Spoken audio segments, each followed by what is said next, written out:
Hi,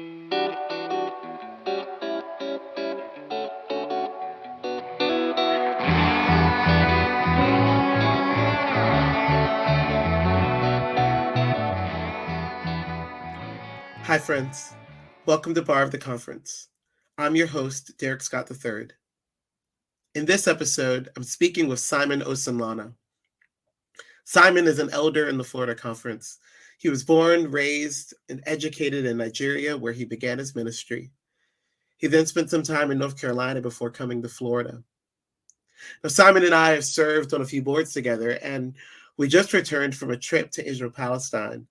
In fact, we attempted to record this episode in Jerusalem, but we just couldn't get the technology to cooperate. But y'all, I'm so glad that we got this interview recorded.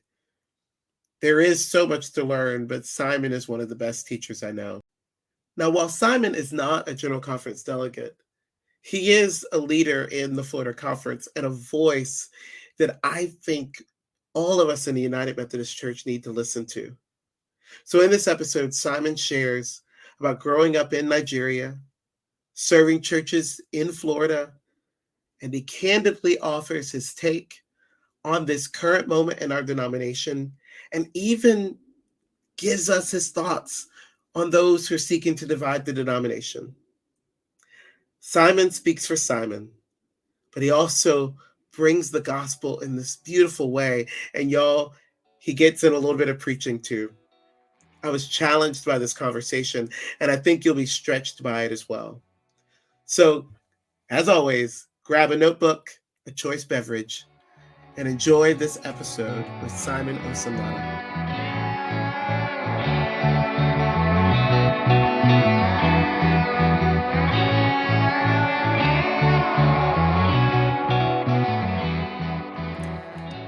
Hello, Simon. How you doing? I'm doing great. Well, How are you doing? I'm doing quite well. So we tried to record this episode while we were in Israel, Palestine. I think we were in Jerusalem actually the day Hmm. that we tried to record it, and the internet would not cooperate, and so we decided to just push pause and pick it back up when we got back to the States, which has only been a few days. So. Um, Absolutely.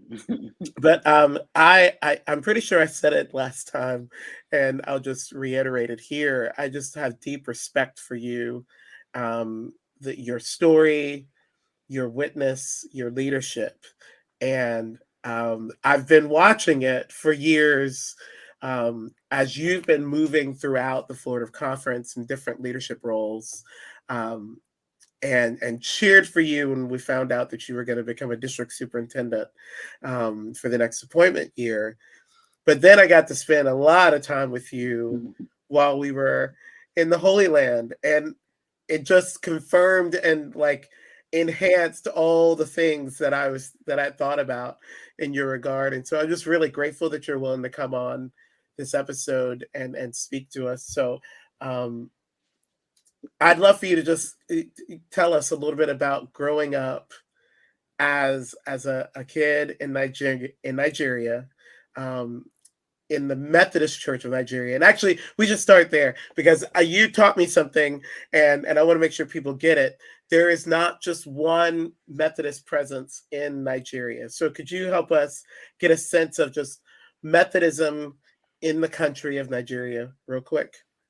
Thank you so much, Derek. I truly, truly appreciate all your compliments. And actually, I watched you myself, from being a youth to being an adult leader who is doing, amazing things. I think our first encounter was through Celebrate Jesus.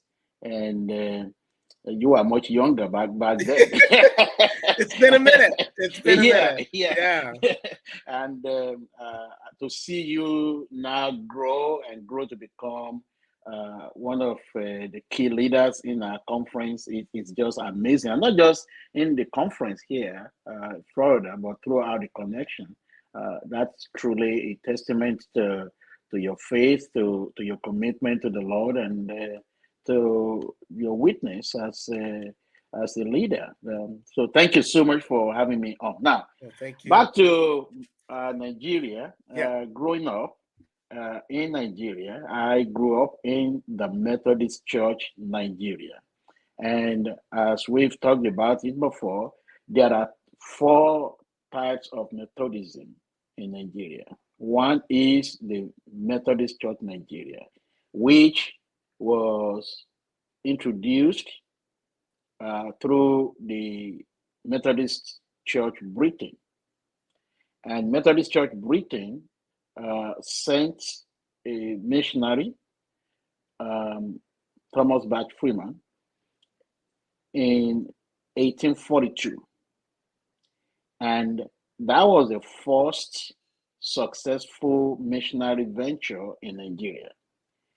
And the amalgamation of the primitive Methodists that came through the eastern part of Nigeria and the Methodist church that came through the western part of Nigeria from what we today call Methodist Church Nigeria.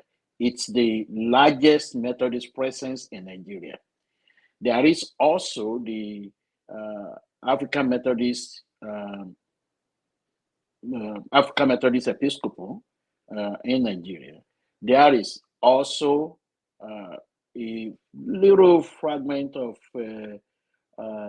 primitive Methodists that still exist, but I think second to the largest will be the United Methodist, which only exists in the northern part of Nigeria. And Gotcha. so that is the four strands of Methodism in Nigeria today. Now, growing up in the Methodist Church Nigeria, I grew up in a small town.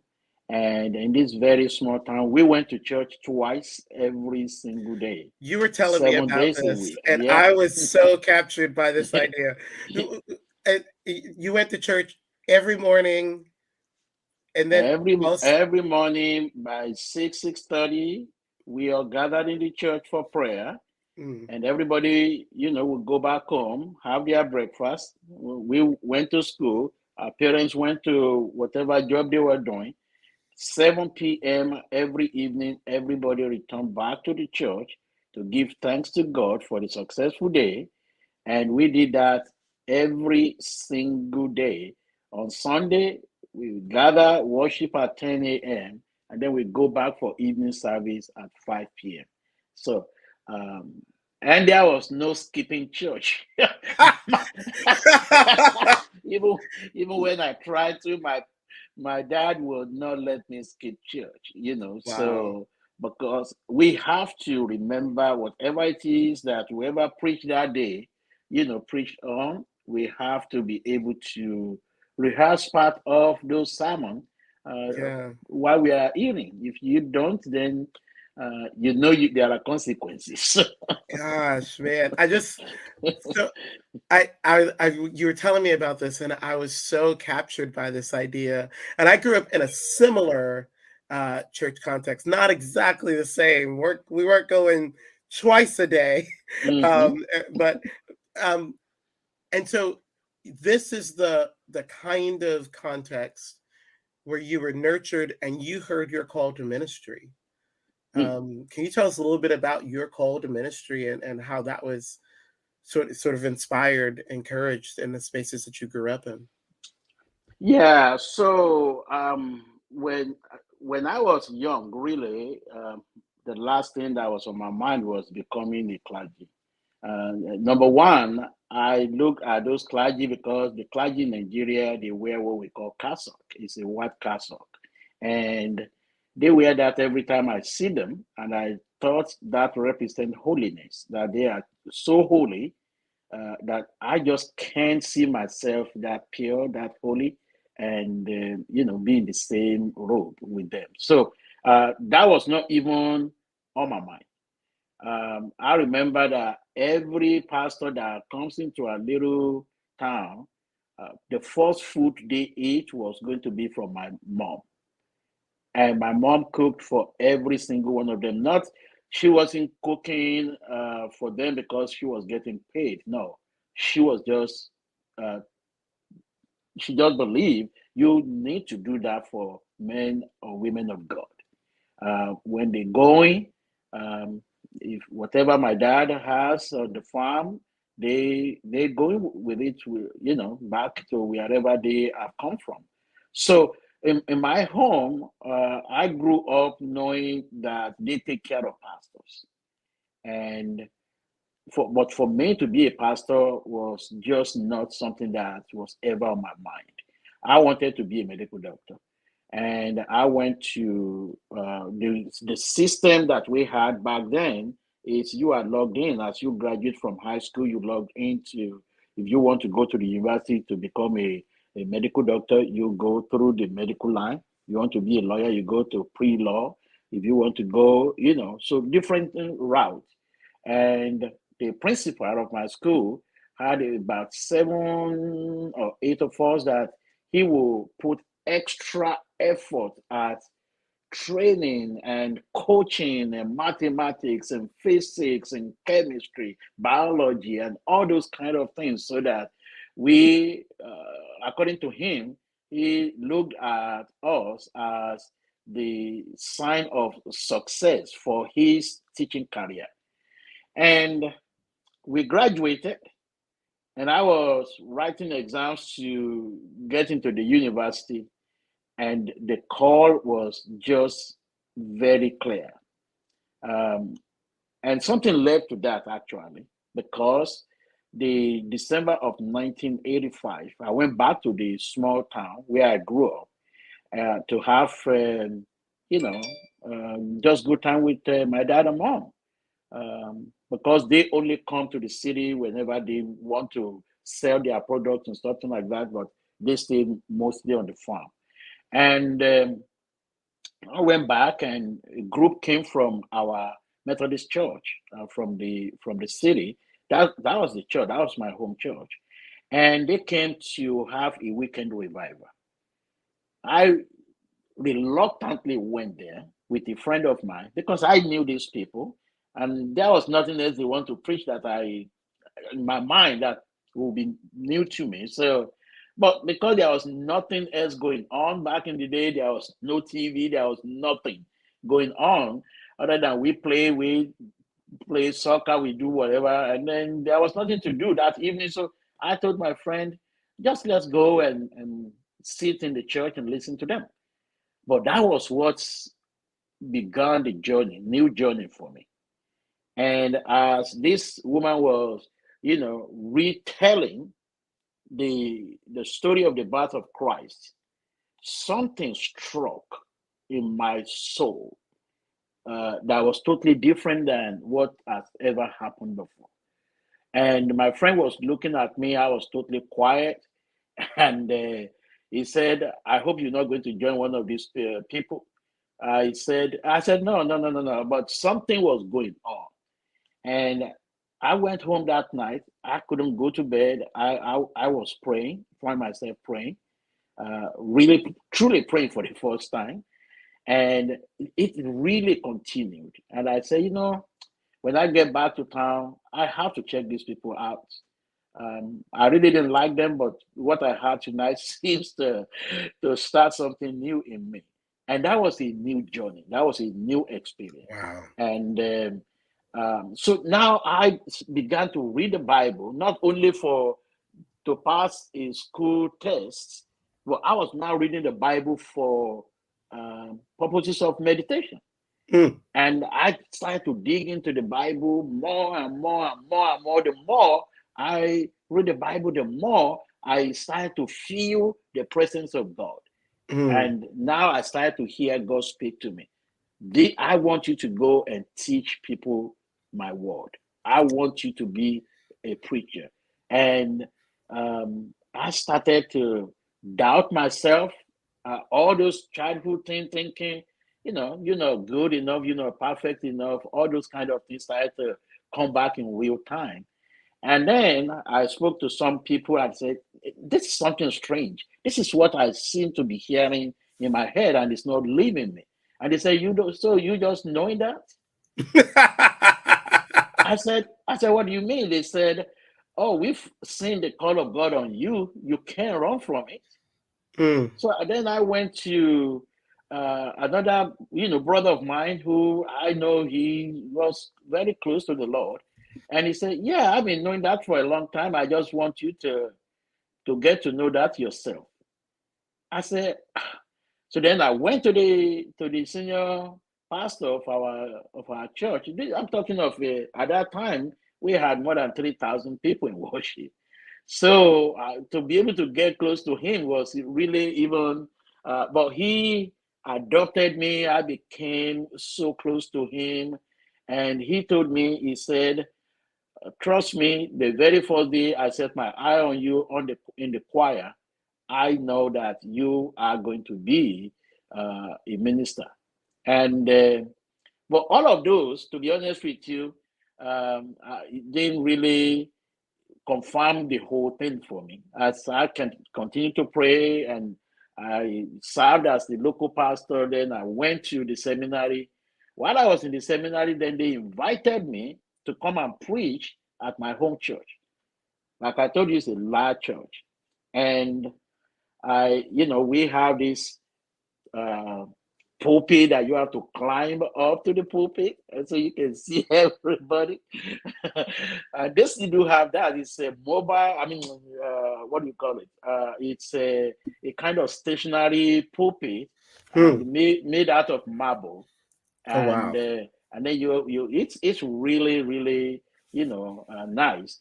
But then uh, the principal of my high school, who spent all the time teaching us all the sciences so I can go to medical school.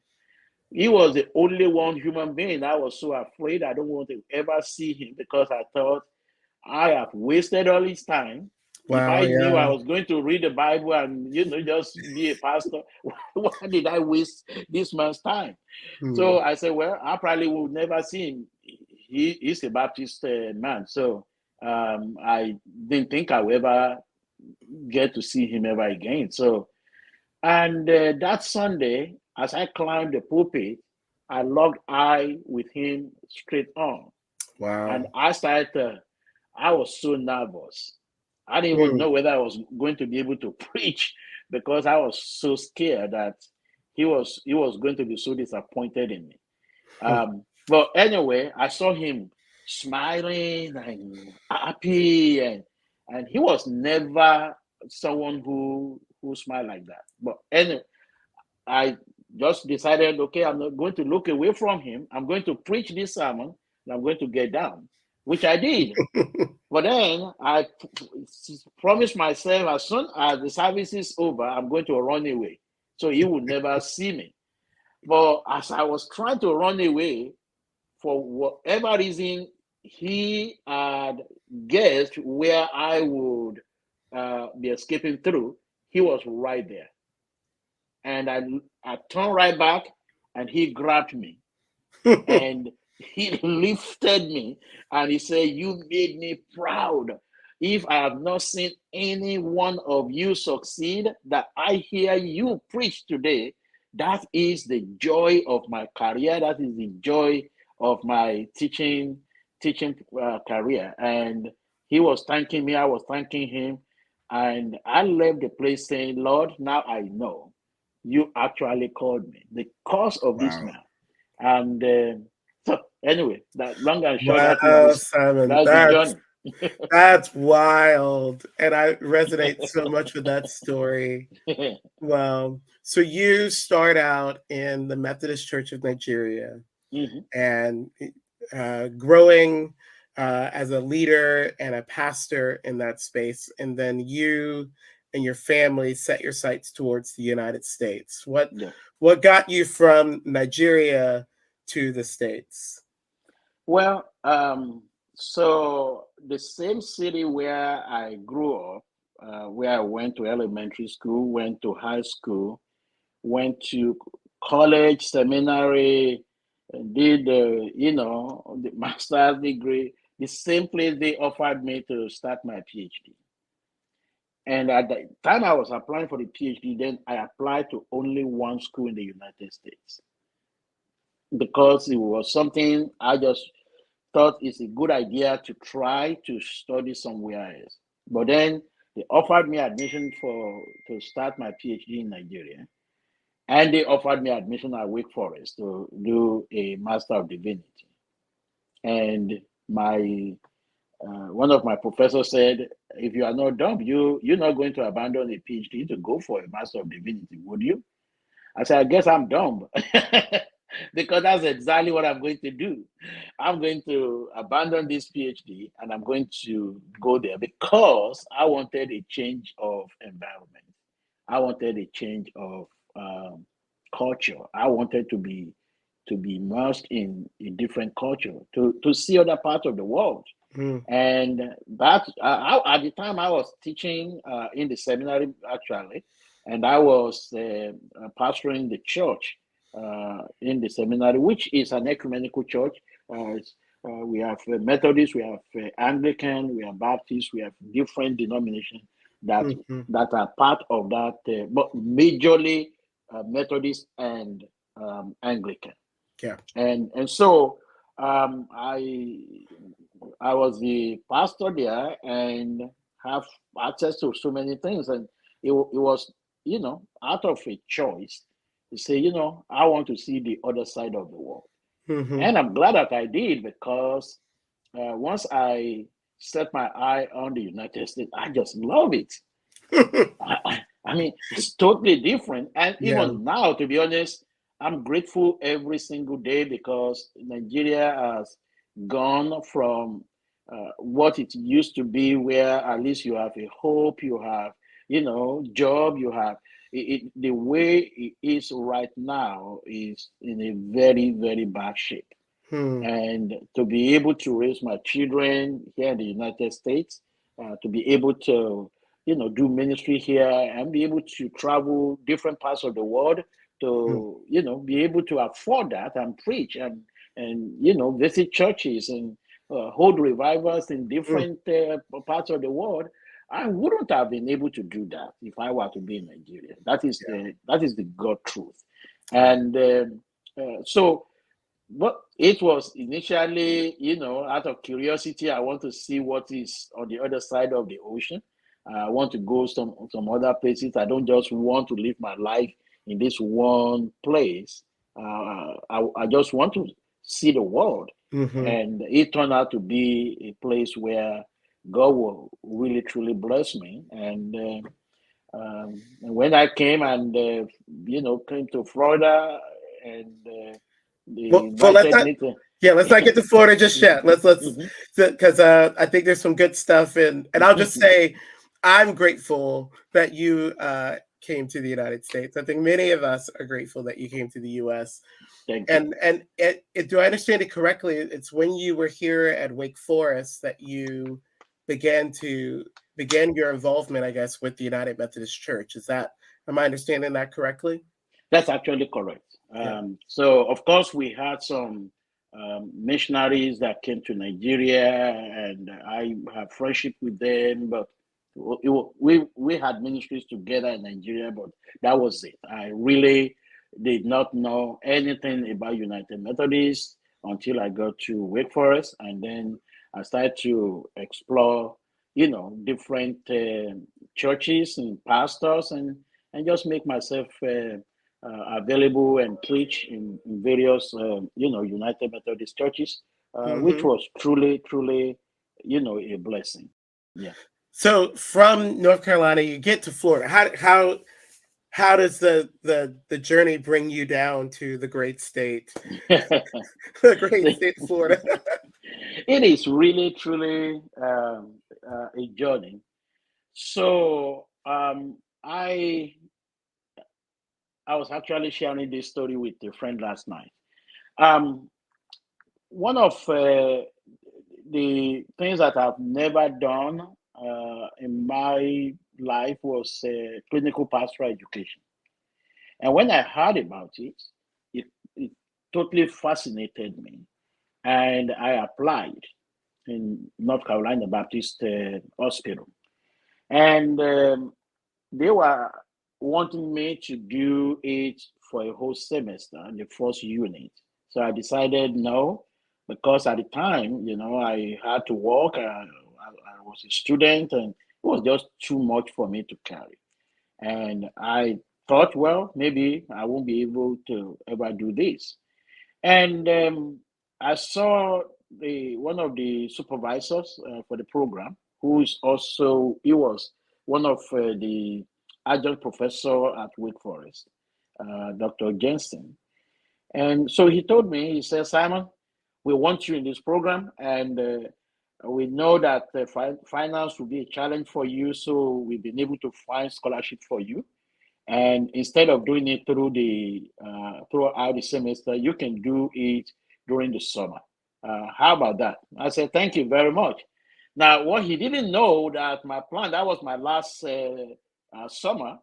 And what he didn't know that was that all my plan was to find something to do so I can pay a bill. And at that moment, it's either if I do not have an employer to file for me, extend my visa, I was planning on returning home.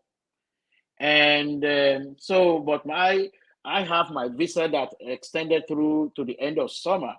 And so he told me, he said, you do it through the summer, won't you? I said, well, we shall see.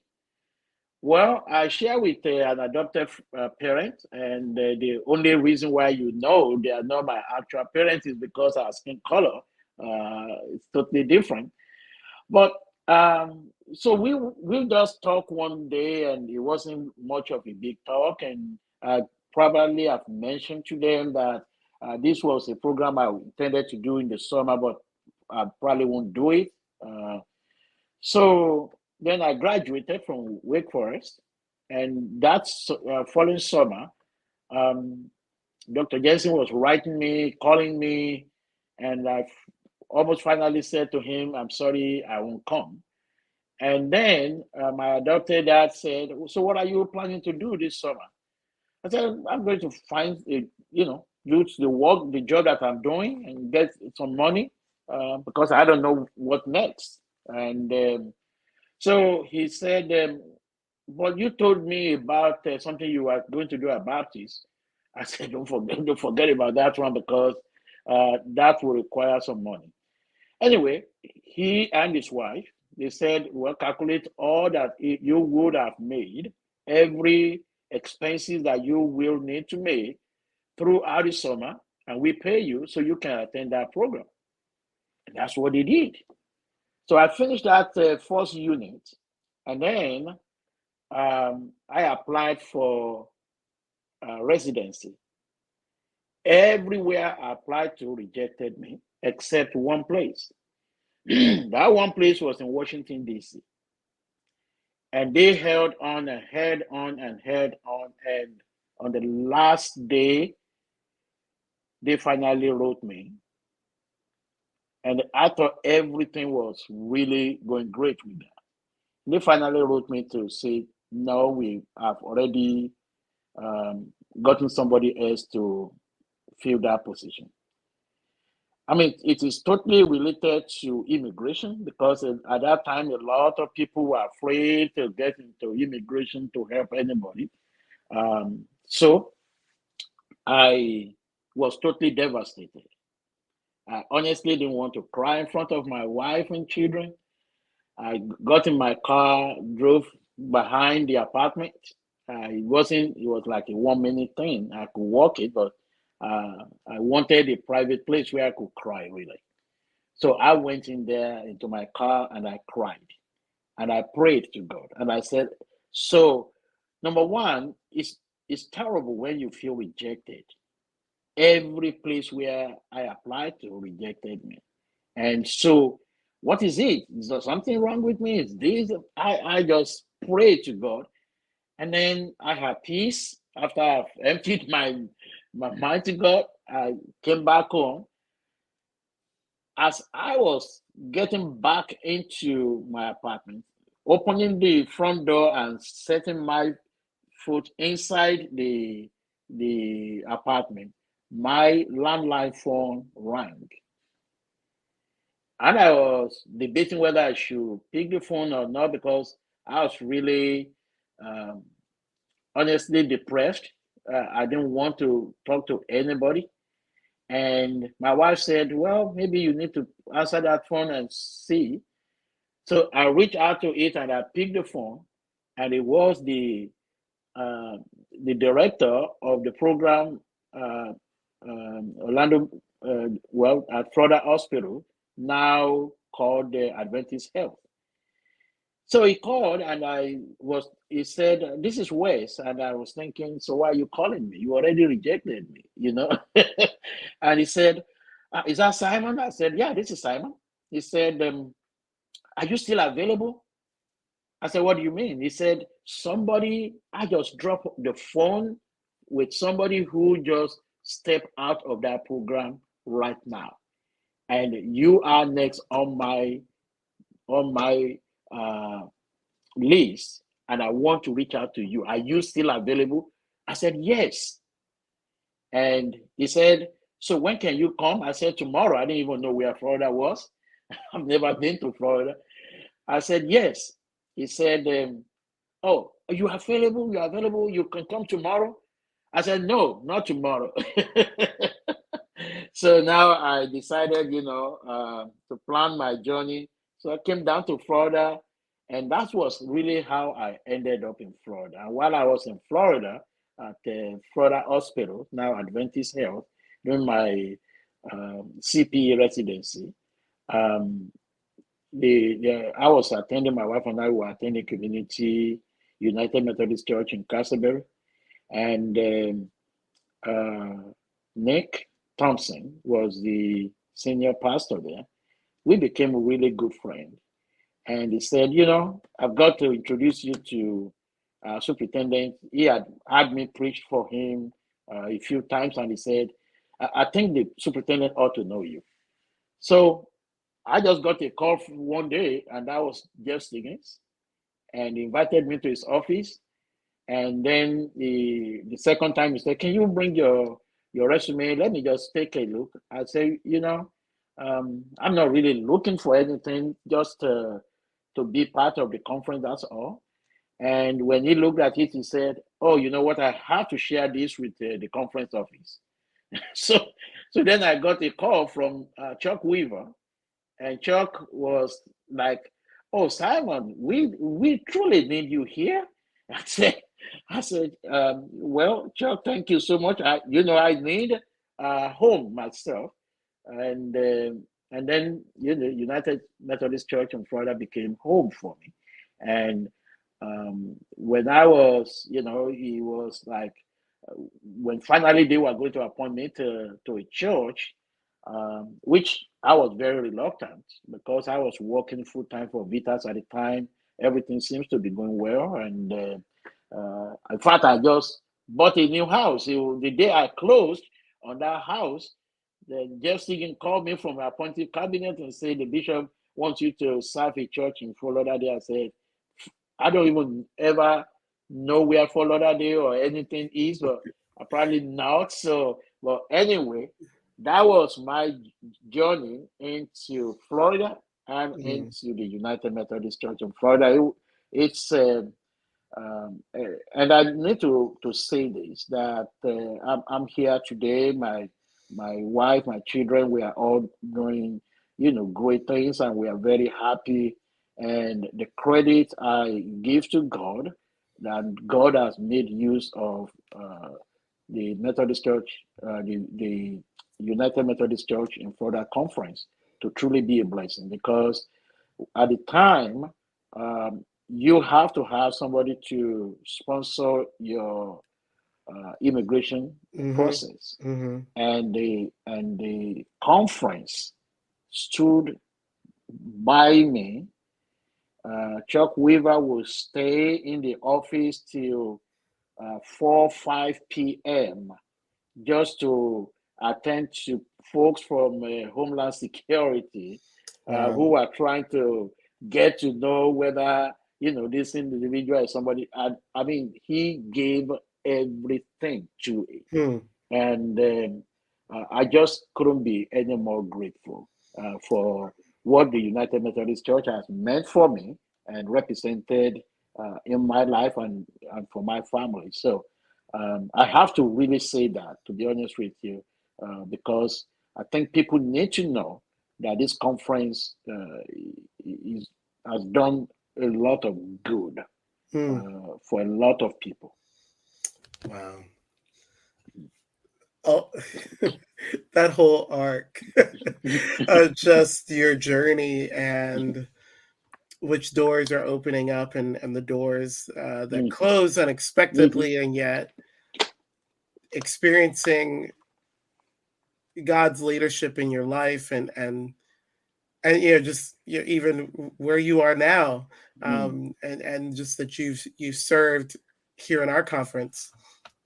I'm curious, what's not many of us in United Methodism get to say that we have served uh, churches in multiple countries or multiple continents, right? Like, mhm, mhm, and so we know that there is a context that is the United States and there's a context mhm, that is Nigeria.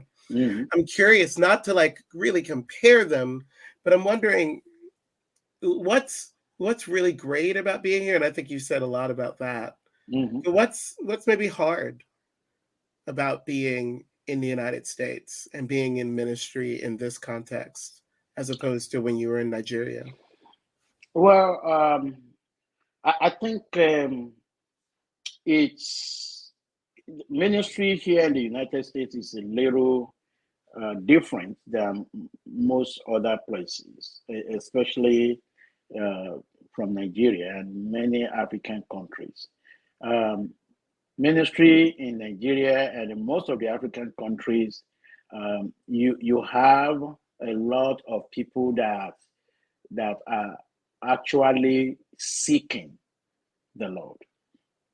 And so pastors, you really, if you know what you who are called you and you are really into ministry, it is not as difficult as preaching in a place where people will flock to the church. And I mean, uh, we used to have a program in Nigeria, for the Methodists, and they still do have it, where you have 20,000 people gathered together just to worship God and to be challenged in the Word of God and be fired up, and everybody go home and we will go for um, revivals, and at the end of the revival, we have new church will start and things like that.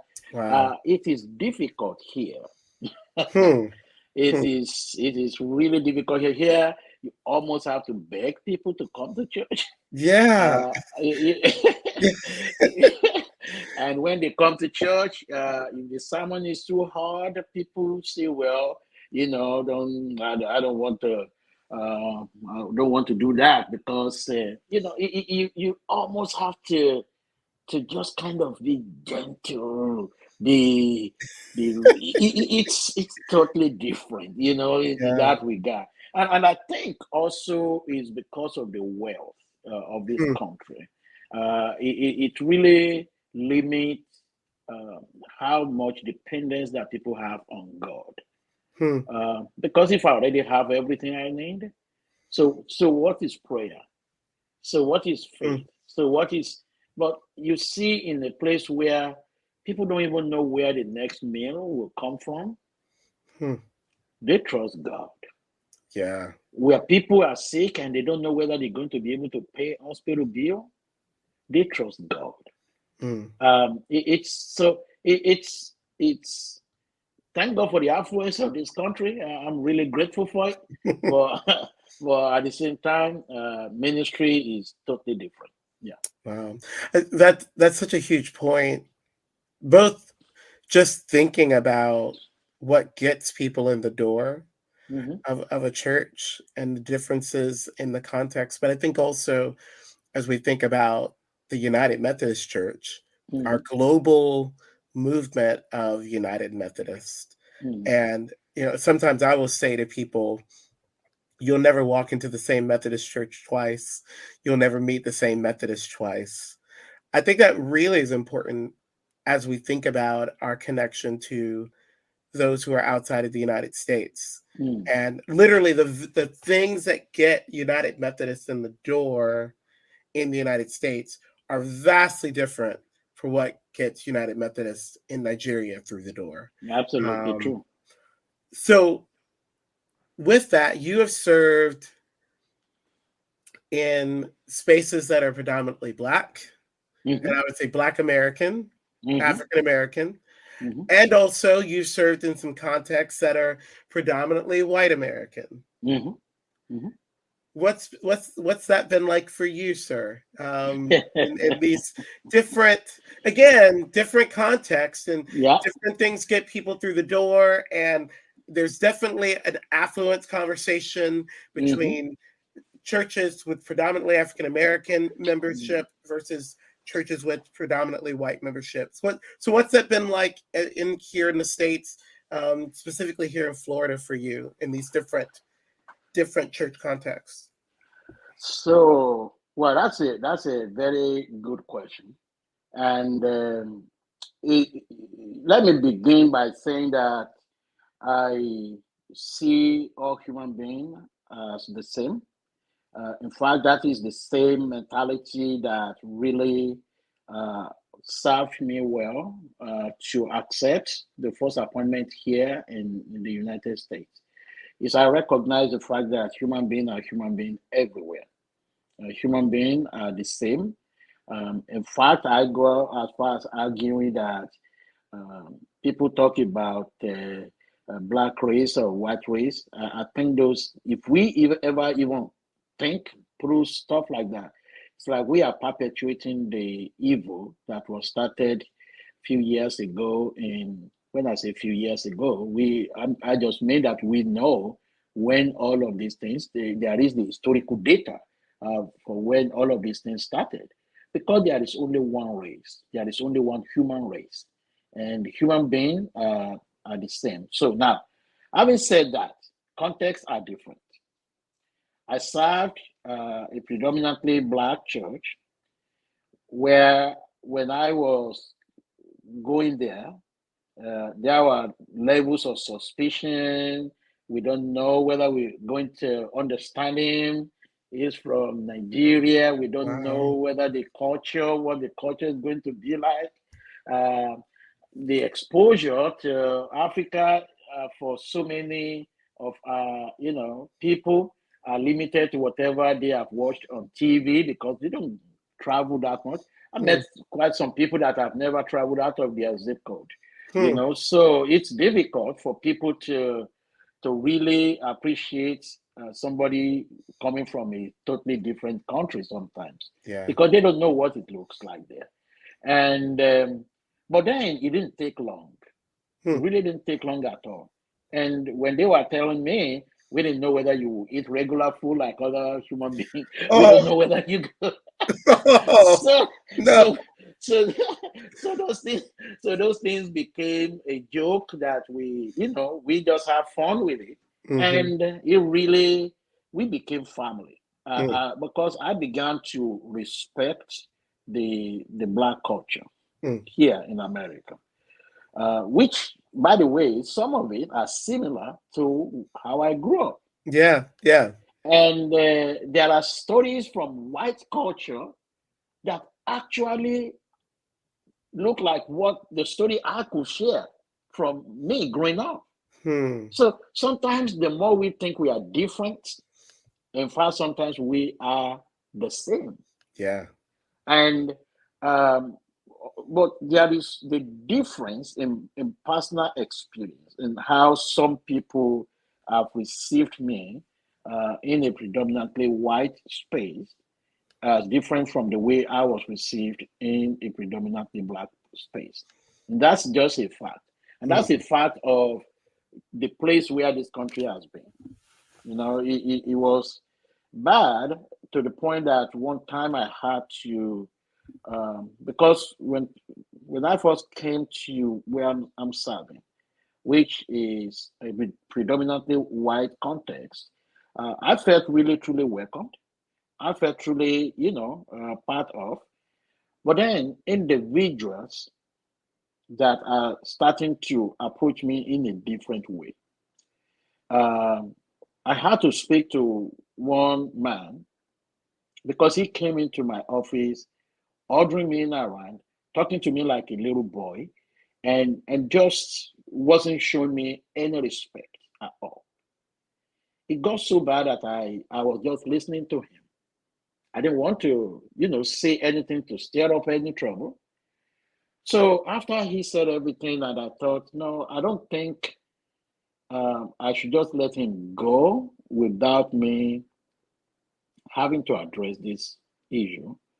Number one, for my sake, for my own emotional sake, and number two, for his own, because if he goes away, uh, shouting on me, talking down on me in my own office, he goes away and he will come back and do the same thing. So this I have to use this as a teachable moment for him. So and I said to him, I said, sir, I said, I'll need you to sit down. So he sat down. I said, so when you look at me, who do you see? You see an errand boy, or do you see your spiritual leader? So at that moment, he saw that we were having some serious moment. So he adjusted himself and he said, yeah, my spiritual leader. I said, so let us keep it at that because I'm not your errand boy. Talk to me as a man to man. Talk to me as a human to human. Talk to me with some respect and some dignity. And then we can have conversation. So there are still people in our churches that will will assume that because we all have different skin color, that shows some level of difference that cannot be reconciled, Hmm. or something that mine is better than yours, and therefore I get to talk to you anyhow. I get to treat you anyhow. I get to do whatever I want to do. Well, that's not true. And I didn't grow up looking at any other human being as superior to me. Hmm. In fact, where I grew up, uh, I did not grow up with anybody else that don't look like me. And therefore, the idea of somebody superior really never registered in my mind. So when I walk into any space, whether they are a black, brown, yellow, green, whatever we are, I first see people as people. And I try to respect every human being. That's the way I raise my children too. Respect. I don't care who they are. I don't care where they come from. I don't care how much money they have in their bank. Respect everybody. And I don't care how much money they don't have. Hmm. Respect everybody. And once we can establish respect, we can get things done.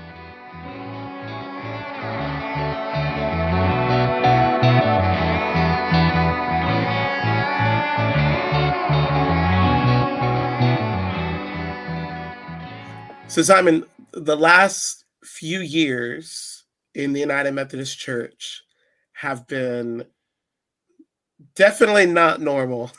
A lot Yeah. has happened in the world. I mean, we can acknowledge that a lot has happened in our country, Hmm. as far as the political unrest and the uh, racial reckoning that we continue to be in. But then in Hmm. our world with COVID and new geopolitical realities, war in Ukraine, Hmm. and we just left a region of the world that is Hmm. tense. Okay, so a lot has happened in the last few years, and specifically, there's a lot that's happened in the United Methodist Church. Uh, Yep. the the Commission on the Way Forward, coming out of General Conference 2016, Yep. the passing of the traditional plan Yep. out of General Conference 2019, that special session. Um, the there was the protocol moment right before, um, right before the the pandemic started, and then this last year, the launch of the Global Methodist Church. And so it's just so many things that's happened. I'm just curious what your experience has been leading in this season of the United Methodist Church. Um, what have been your thoughts? Where are you sort of landing in the midst of all of these conversations that we're having about where we are and where the United Methodist Church, may be going? Yeah.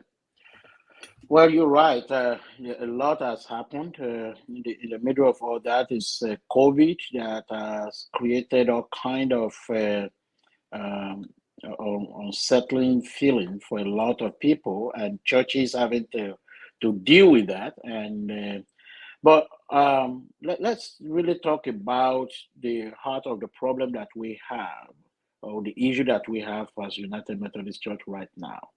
Um, a few years ago, when uh, some people told me about WCA,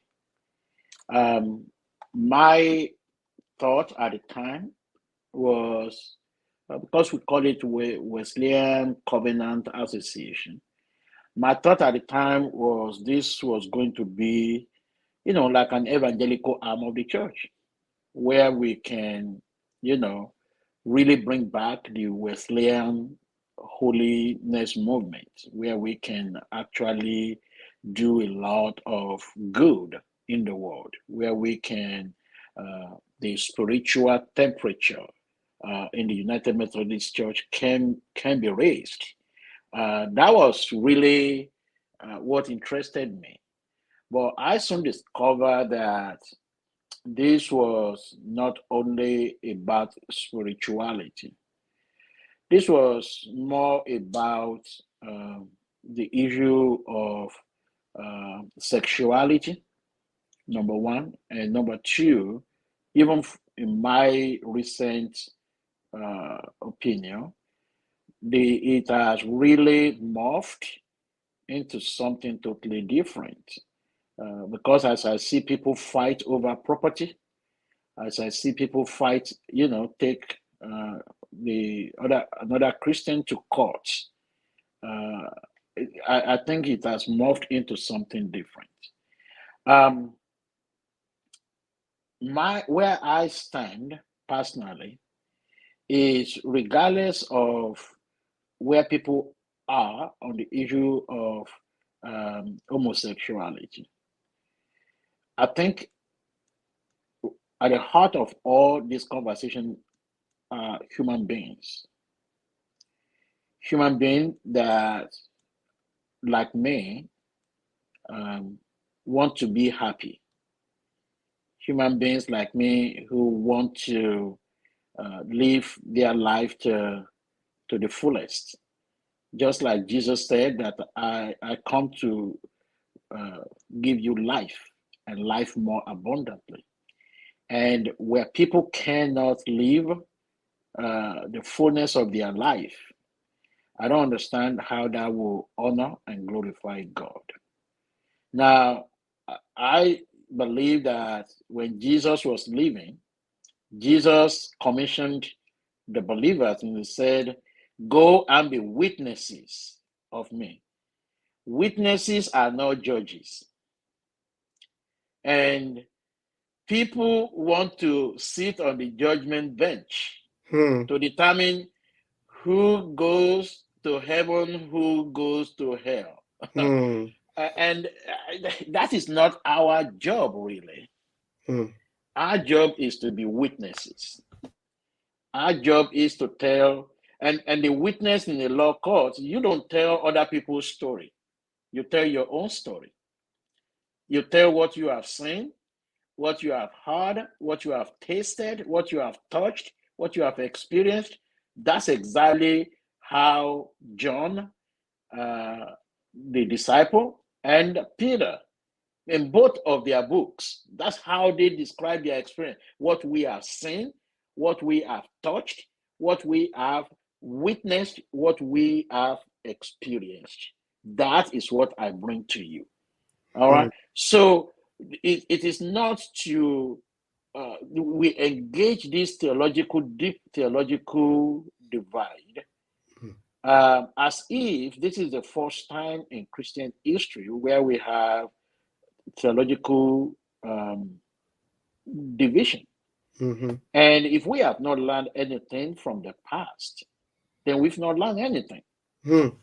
Because all the divisions that have created so many denominations that we have today, those divisions are still there. And some of those things, if I begin to peel them, they are so laughable, they are so juvenile that today we look at them and we say the church split over that.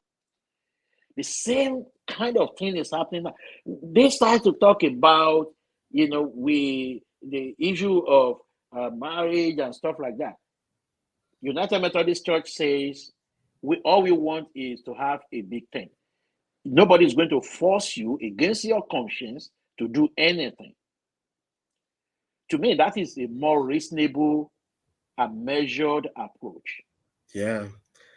Yeah. And when it comes to the point of no, we just can't be in the same denomination, then I started to put my uh, hat on the hat of suspicion. Hmm. What's exactly going on here? And I hear people talk about, the building, the property, how much money and stuff like that. Then I noticed the devil had actually stepped in because love of money Oh, is the root of all evil. And I believe that there is something about love of money in this whole thing that has really graduated way beyond the issue of human sexuality. Because at the end of the day, who doesn't have someone they know, someone they admire, someone they cherish, who is either gay, lesbian, something? mm-hmm. If we do you for a minute think that anyone will want harm for any of these people? I Right. don't think I don't think people in GMC want harm for any of these people. I certainly know that people in UMC don't want harm for any one of these people. Mm-hmm. And therefore, what is it? It's all about power. It's all about money. Which I have to say, Simon, it is powerful because of the your story. Like Yeah. it'd be one thing if I was talking to another United Methodist from Florida, born and raised in Gainesville kind of thing. But we've had this conversation about how affluence changes how we get into the building. Mm-hmm. We've had this conversation even about these ideas about devotion to church and starting the day and ending the day. And Mm-hmm. so yeah, you saying this means something. And I think we talked about this while we were overseas, but just the ways that even the categories Mm-hmm. don't work. The Mm-hmm. traditionalist, centrist, progressive, like we've used them and they do work for certain groups, but I'm finding that there are groups that to call someone a traditionalist isn't really getting to the conversation, No, no, right? yeah, yeah, no, it's not because sometimes those labels are doing a lot more damage in terms of divisions. That we get to a point that it's either black or white. You are Mm, either traditionalist or progressive, or you are either this or that. You are either you know conservative or you are liberal. You are either I mean all those things, and there is no gray area. mm, There is no time we think and sit down and say, wait a minute. This issue of labeling and all the ideologies, at the heart of it, there is a human life. There are human beings that you're talking about here, mm, and all that can re-echo in my mind, which I don't know. It wasn't really truly, to be honest, it wasn't my family story. But I could imagine people whose story were great grandparents who were slaves, and the people who are in support of slavery saying, yeah, that is God's will for them to be slaves. And the people who are against slavery saying, no, it is not God's will for them to be slaves. I'm kind of hearing all that all over again, and forgetting that the people you're talking about are actually human beings like you. Hmm. And Mm. it is so arrogant for us to think we determine the life that somebody else will live. Yeah. And I just and my frustration is church is the last place when it's supposed to be the first place, but it's always the last place to recognize that discrimination of any sort is evil.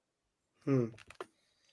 I mean, the church was one of the last places where the issue of slavery was, settled. Mm-hmm. The church is one of the last places where women are allowed to be in power. Hmm. I mean, it's so frustrating that the church is always the last of anything. And I ask some people, when you climb into the airline and you want to fly, how many times have you stepped into the cockpit and say, "Hey, pilot, are you gay, straight?" You know, but before you fly my plane, we don't do that. I mean, all you care about is, do you know what you are doing? I Yeah. want you to fly my plane safe. I want to get there safe. So we do all these things and we talk about these things and we're dividing the church and making mockery of the old church because of division over things that we can always all look at each other and say we are still brothers and sisters. Yeah. I may not fully agree with your way of thinking this, but you're still my brother. Yeah. I may not fully embrace your teaching on this, but you are still my brother. You are still my sister. Yeah. All right. So I don't understand. So for me, that is the level at which I'm operating. Mm-hmm. That's why I'm not going anywhere. Why I'm remaining a United Methodist. Because I know the kingdom that Jesus came here to promote is a kingdom that is for all. Simon, thank you for that. Thank you for that articulation. And I think it's powerful for a number of reasons. One of the reasons is because of the particular story you bring to the table. Mhm, Um, your story is a young Nigerian boy who, like most of us in ministry, mhm, was not saying yes to ministry on day one, mhm, but we found ourselves, our hearts strangely warmed. We found ourselves offering who we are to God and knowing in some respects, and I imagine you knew this as you came into the States, that there would be people who would hesitate to receive all that we are mhm, because of very specific details. mhm, So with that, I want to segue, and it may not be the neatest one, but it's kind of in this conversation about the future of the UMC. Because one of the things, at least that I've observed as I've kind of looked at our history, is it is the emergence of the non-US United Methodist, mhm, and that voice, that leadership that is often a part of the group that's usually sitting on the sidelines. mhm, Other people make decisions, and been watching that emergence and grateful for it. mhm, And yet I also realize that we in the United States, even those of us who would say that we are open to the diversity of the church, the global diversity of the church, mhm, we have not easily let go of the microphone. mhm, And and so I think we've had these moments where um, we're having to learn how to listen to our siblings outside the US. mhm, And so I'm curious, and not asking you to speak for all United Methodists who originate on the Mhm. African continent. By no means, and I know they wouldn't let you do it anyway. Um, our cousins are going to speak for themselves. But I'm curious, what, from your perspective, from your experience, what are some things that we in the United States, we United Methodists in the United States, really need to like take a step back and listen to our siblings, particularly from the African continent, who are United Methodists. I'm curious if there are things that they're gifts Mhm. that we have yet to receive because we won't get out of the center of the story a little bit. Yeah, yeah. Well, I think the first thing is to really have a little bit more focus on the spirituality of of the gospel, rather than um, focusing our energy on the mundane. In fact, I was preaching at our church yesterday and looking at the transfiguration of Jesus, uh, and the response of Peter, which seems to me like the response that you find in a lot of Western world. Oh, it's so cool here. It's so good. Can we just make three things? One for you, one for Moses, one for Elijah. So forget about the rest of the people. Just let us have good time here. The mentality of the consumer mentality, all about, you know, the stage lighting, we focus our energy on things that really don't feed the soul. And if we will actually get a church to be church, where we create environment of fellowship, all right, um, koinonia, where we make fellowship something integral, something that is open, where people feel the joy. In fact, in the early church, the Bible says they were breaking bread, they were eating from house to house, they were having fun, and they experienced peace among themselves. And guess what? Everybody that were looking at them say, I want to be among those people. I want to be like them. They created an environment of fellowship that was welcoming, that was really real, genuine. It's not like when you say, well, everybody is welcome, but not so much. There is still that element in our church, our denomination. I want to say that yes, we have open door, open heart, but not for everyone. Right. So when we are truly genuine, koinonia has to be real. That when people come in, regardless of whether you come from Brazil, you come from Ethiopia, you come from Nigeria, you come from Uganda, you come from anywhere, you can feel part. Mm, You can feel the real, genuine fellowship. And, yeah. and the second is the gospel, the charisma, Mhm. where we can truly, down to heart, focus on the word and get people to, and this really go to the heart even of our pastors.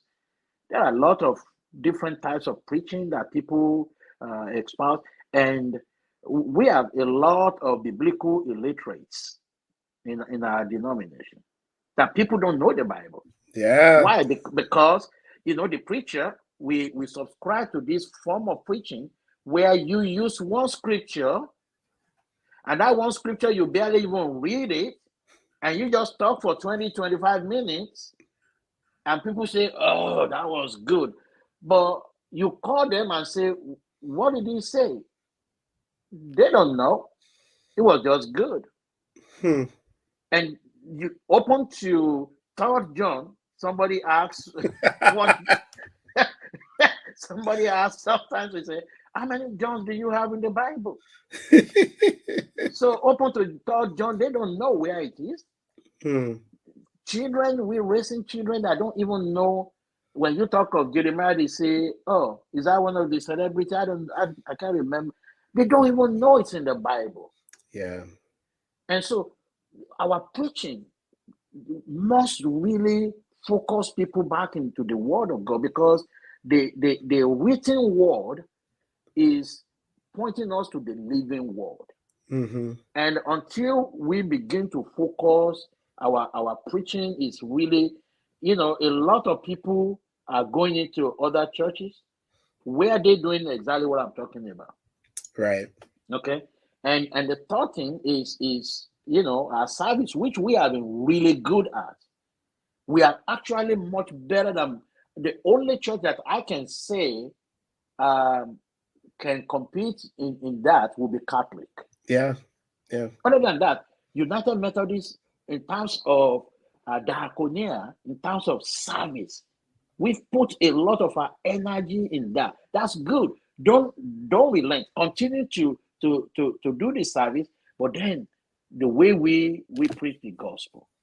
There is a church that I I just wondered myself into it. Well, here's the story. It's funny. I did not know time change in America when I first came. Oh, wow. So I was standing waiting for other group because at the time I didn't have a car. So I ride with the other graduate students from Wake Forest. So we go to a United Methodist Church together. And that Sunday time change, I did not know time change. I got there at the same time. We normally will get there because I will give myself some time so I'm not late at all. And I waited and waited and nobody showed up. And I was thinking, did I miss something? Maybe they're not going to have church today. Anyway, I decided I'm just going to go down to this Assemblies of God church. So I wandered there, and that was where I met my adopted parent that I told you earlier. These people didn't know me from anywhere, but guess what they did?